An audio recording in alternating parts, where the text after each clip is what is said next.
Бүгүн 4-август Бишкекте дүйнө элдеринин эл аралык 3-фестивали башталды. Иш-чара Ала Тоо аянтында орун алып, мамлекеттик тарых музейинин алдында республикабыздын 7 областынан келген кол өнөрчүлөр боз үйлөрүн тегишти. Белгилей кетсек, быйыл бул фестивалга 15 өлкөнүн өкүлдөрү катышууда.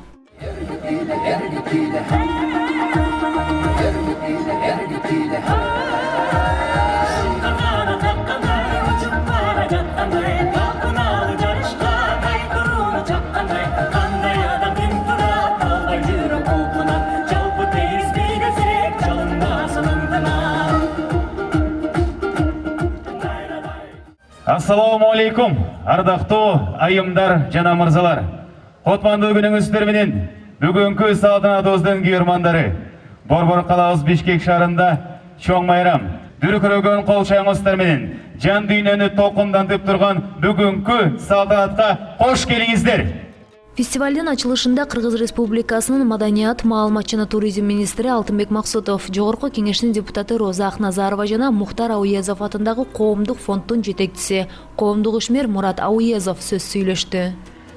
Бул майрам биз Кыргызстан үчүн эле эмес, дүйнөлүк чоң майрам катары айлантышыбыз керек. Мен ойлойм, эпосторго биздин мамлекет өтө чоң көңүл буруп келатат. Мамлекетибизде ушундай мезгил болуп атканда өзгөчө адамдардын руханий байлыгына, өзүбүздүн маданиятыбызга, өзүбүздүн тилибизге өзгөчө көңүл бурган мезгил келди деп ойлойм. Кайырлуу күн, бауырлар. Мен үчүн бүгүнкү күн ерекше кубанычтуу, және де буга эки үлкөн себеп бар. Биринчиден, шынымен дүние жүзүнүн руханий өмүрүндөгү эң чоң, ең сол руханий байлыққа толы эпос, Манас. Сонун тойы болуп атыр. Сондықтан куттуу болсун, улуу той. Фестивалдын негизги максаты биздин ата-бабалардын мурастарын, каада салттарын жаңы муунга сактап өткөрүп берүү деген маалымат жана туризм министри фестиваль тууралуу буларга токтолду. Бул дүйнө элдеринин эпос фестивалы 3-чү жолу өтүп жатат. Бул 2006 жылы жана 2011 жылы, анан быйыл 2015 жылы өтүп жатат. Ушунун эң биринчи ошол дүйнө элдеринин эпосунун симпозиумундагы биздин улуу инсаныбыз Чыңгыз Айтматов атабыз өзү ачып берген болчу. Биз бул эпостар фестивалына бир жылдан бери даярдык көрдүк.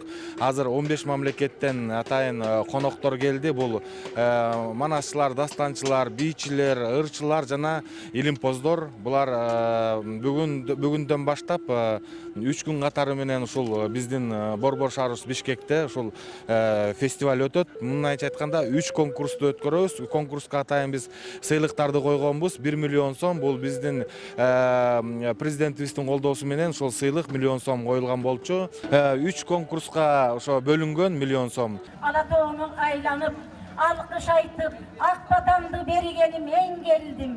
Иш-чаранын алкагында Кыргыз боз үйүнүн түндүгү салтанаттуу түрдө Умай эненин батасы менен көтөрүлдү. Түндүктү министр Алтынбек Максутов өзү көтөрүп турду. Эскерте кетсек, фестивалдын алкагында мыкты боз үй сынагы да уюштурулуп, жеңүүчүлөр 6 сентябрда аныкталат.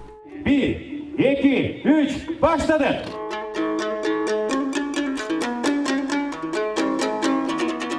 Андан соң Ысык көлдөн келген фестивалдын катышуучулары бир боз үйдү 14 мүнөттө тикти. 6 жигиттен турган топ бул боз үйдү 10 мүнөттүн ичинде тигүүнү пландап жатышкан болчу. Негизи машыкпай эле биз баарыбыз ошол боз үй менен Бишкектеги ар кайсы областтардагы чоң тойлордо боз үй тигип жүрүп эле. Анан баягы улуттук Сармерден өтүп калды. Ошо Сармерденде тоңдун атынан ошо өзүбүздү сынап көрөлү, канча мүнөттө тигеткенбиз деп. Сармерденде 13 мүнөт 20 секундта тиктик эле. Бул жаңы боз үй болуп биринчи жолу тигилгендиктен ошо 14 мүнөт болуп калды. Бул кадимкидей эле 75 баш ууктан жана ошондой эле 5 канат керегеден турат. Толук жабдуусу менен, жабык баш, бүт бардык оюм чийимдери менен. Кадимки эле кыргыз ата-бабаларыбыз колдонуп келген боз үйлөр.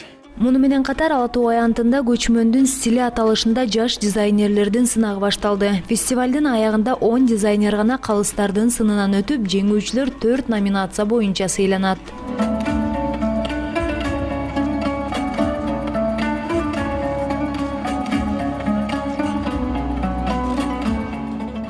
Ошондой эле дүйнө элдеринин эпостары 3-чү эл аралык эпикалык фестивалынын алкагында кол өнөрчүлөрдүн көргөзмө жарманкесинин 1-күнү старт алды. Иш чарага кийизден, жыгачтан, баалуу таштардан жасалган зер буюмдар, кийим-кечелер коюлду. Жарманке 4 күнгө чейин уланат.